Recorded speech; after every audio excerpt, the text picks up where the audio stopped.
반갑습니다. 1월 25일 금요일 큐티 스케치 시간입니다. 오늘 본문은 마가복음 9장 14절부터 29절까지의 말씀입니다.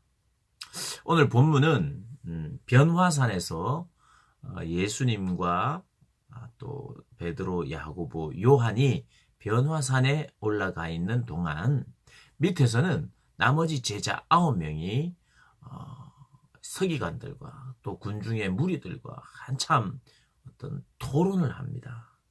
오늘 14절에 보니까 그들이 제자들에게 와서 보니, 그들은 이제 예수님 일행이죠. 제자들에게 와서 보니 큰 무리가 그를 둘러싸고 서기관들이 그들과 더불어 변론하고 있더라.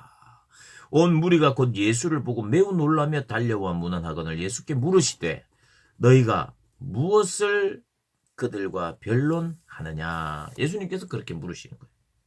그래서 무리 중 하나가 이렇게 이야기합니다. 말 못하게 귀신 들린 내 아들을 선생님께 데려왔나이다.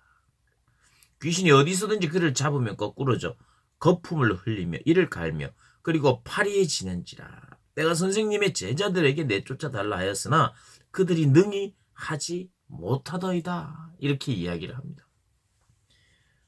예수님이 올라간 사이에 예수님을 찾아왔는데 예수님은 산에 올라가셨고 나머지 9명의 제자들이 기다리고 있다가 귀신 들린 아이를 위해서 또 기도도 했을 터이고 또 예수님께서 이미 그들에게 권능을 주셨었어요. 전도하러 갈 때. 그래서 그 권능으로 귀신을 쫓은 경험이 있어요. 그러면 이 귀신 들린 자를 만나면 그들이 뭔가를 했겠죠. 뭔가는 이렇게 명령도 했고 뭔가를 했을 거예요. 그런데 귀신이 나가지를 않는 거죠. 그래서 이런 상황이 됐다는 거예요. 우리 그 제자들은 지금 고치지 못했다고. 선생님의 제자들은 고치지 못했다고. 그렇게 이야기하자 예수님께서 바로 이야기를 하십니다. 어떻게 해요? 믿음이 없는 세대요. 믿음이 없다고 이야기합니다. 믿음이 없는 세대요. 누구한테 이런 말을 했을까요? 그 모든 사람들에게 이야기했어요. 제자들을 비롯한 모든 사람에게. 믿음이 없는 세대요. 내가 얼마나 너희와 함께 있으며 얼마나 너희에게 참으리요 하고 그를 내게로 데려오라 이렇게 이야기를 합니다. 그래서 이제 왔어요. 그 아이가 딱 예수님을 보자마자 경련을 일으킵니다. 그리고 땅에 엎드려지며 거품을 흘렸어요. 근데 이제 이 귀신을 내쫓지 않고 그 아버지에게 물었어요. 언제부터 이렇게 되었는지를 묻습니다. 그러자 귀신이 그를 죽이려고 불과 물에 자주 던졌나이다. 그러나 무엇을 하실 수 있거든 우리를 불쌍히 여겨 도와주옵소서.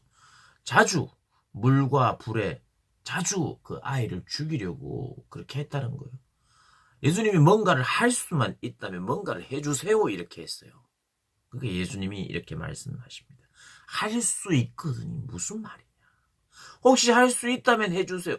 혹시 할 수 있다는 말이 그게 무슨 말이냐. 믿는 자에게는 능히 하지 못할 일이 없느니라 이야기했어요. 그러자 이 아버지가 소리 질러서 이야기를 합니다. 어떻게 해요? 내가 믿습니다. 나의 믿음 없음을 도와주소서. 자기 있는 그대로를 인정하면서 그러나 내가 믿음이 생기기를 원합니다. 내가 믿음이 없었습니다. 그러나 믿음이 생기기를 원합니다. 내 믿음 없음을 도와주소서.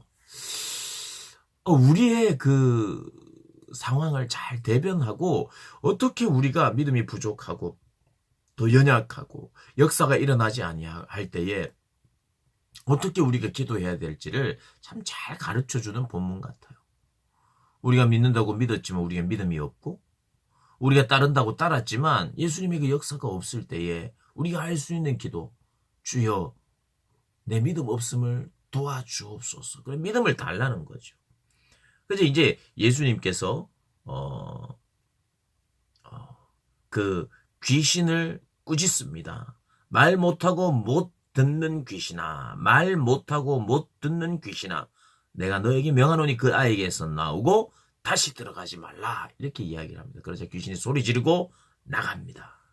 경련을 일으키고 나가서 경련을 심하게 일으키고 나갔는데 아이는 아무런 미동도 없이 그냥 기절한 것처럼 누워 있었어요. 그래서 사람들이 죽은 것 아니냐 이렇게 생각을 할 때 예수님께서 그 아이의 손을 잡아 일으켜서 일어났어요.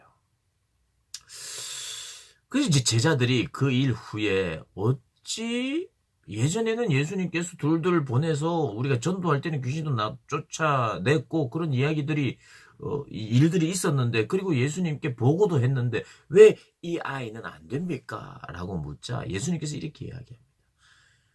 기도 외에는 다른 것으로 이런 종교가 나갈 수 없다. 기도 외에는. 기도. 믿음이 없는 세대라고 말했습니다. 예수님이. 믿음이 없는 세대. 믿음. 하나님에 대해서 제한하고 하나님의 능력을 제한하는 믿음 없음. 근데 그러면 이제 결국 왜 우리에게는 안 됩니까? 그러니까 너희들이 믿음이 없어서다. 이렇게 해야 이게 말이 자연스러운데요. 기도 외에는 안 된다.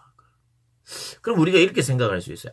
그러면 금식하고 기도를 전념하고 기도를 많이 하고 오래 해야 되느냐, 이렇게 생각할 수 있는데, 물론 그것도 포함될 수 있어요. 금식도 하고 오래 기도하는 것도 포함이 될 수 있어요. 그러나 근본적으로 이 기도 외에는 안 된다는 말은 그 앞에 있는 믿음과 관계가 있습니다.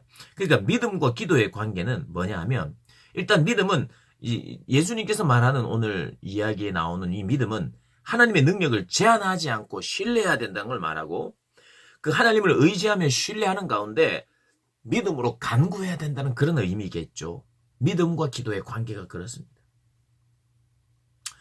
예수님이 또 귀신을 내쫓는 권능을 제자들에게 주셨잖아요. 그때는 능히 했어요. 그런데 지금 기도해야 된다. 이건 무슨 말일까요? 예수님이 그 능력을 주실 때, 권능을 주실 때 이 일이 가능하다는 거예요. 그러니까 기도를 할 때에 하나님의 능력을 제한하지 않고 하나님의 능력을 구하고, 우리 주님께서 그 능력을 우리에게 주실 때, 주시면 그게 가능하다는 거예요. 그러니까 이걸 종합한다면 기도해야 되죠. 어떻게요? 나에게 하나님, 당신의 일을 할 수 있는 권능을 주십시오. 그리고 주님은 능치 못할 일이 없습니다. 저에게도 그 권능을 주십시오. 하고 기도해야 되는 거죠. 그 앞전에 제자들이 주님께로부터 받은 권능으로는 그 일을 했잖아요. 그래서 또 믿음을 가지고 이 일을 능하게 하실 하나님 의지하고 또 권능을 주시기를 기도하여 주님이 주신 것으로 우리는 사역할 수 있는 거죠.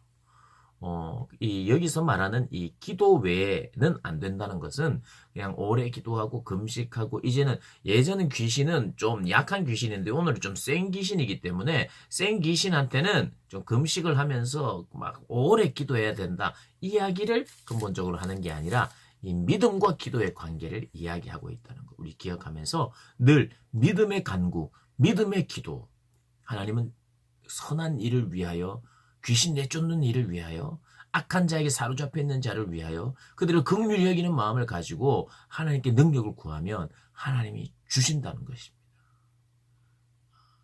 할 수 있거든이 무슨 말이냐? 내게 능력을 주시는 자 안에서 내가 모든 것을 할 수 있다라고 말하는 그 믿음으로 오늘 하루도 사시기를 주님의 이름으로 축복합니다.